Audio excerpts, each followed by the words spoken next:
شرایط زندگی حاضر مجبور میکند که فرزند از دو تا زیاد نکنند.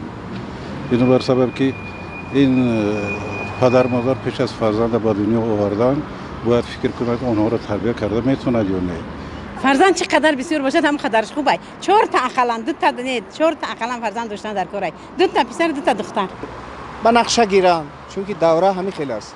به نقشه گیری هم این بسیار امکانیت میتید که فرزند وی یک با آبرو شود، فرزندش خواند، صاحب دیپلم شود، صاحب یگان کسب شود. اگر در این زمانه گیریم از در این شرایط ما به فکر من همین دو فرزند باید مثال زیادتر تفاوت شود که نسل آینده مثال ما نسل تاجیکان را با بسیارتر کنیم، زیادتر کنیم. فرزند بسیار باشد این نقص است. پیش من خدایم 8 نفر 10 نفر بودیم. حوالات کردن یک دیگر به تکیه میکنن.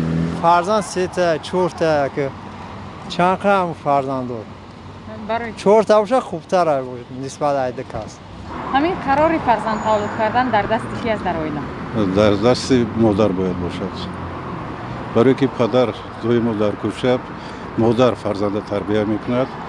پدر دویم برای دسترس کردن تامین خانه مشغول می باشد. مادر باید فکر کند که فرزند را تربیت کرده میتوند یا نه. برای همین مادر باید قرار قبول کند. آیا تولد کند یا نه. قرار کن در دست مردم در زن هم. این با خودش زن و شوهر. این قراری پدر. یعنی مادر نمیتواند که؟ نه مادر نمیتونه. برای چی؟ سرایله برای چون سرایله این پدر است. اساس بگیریم در بین اویلا چون چی مسئولیتی کنن. یا که زن بخواد 2 تا میفروش یا که 4 تا فروش 4 تا. باید یک جایه باشه.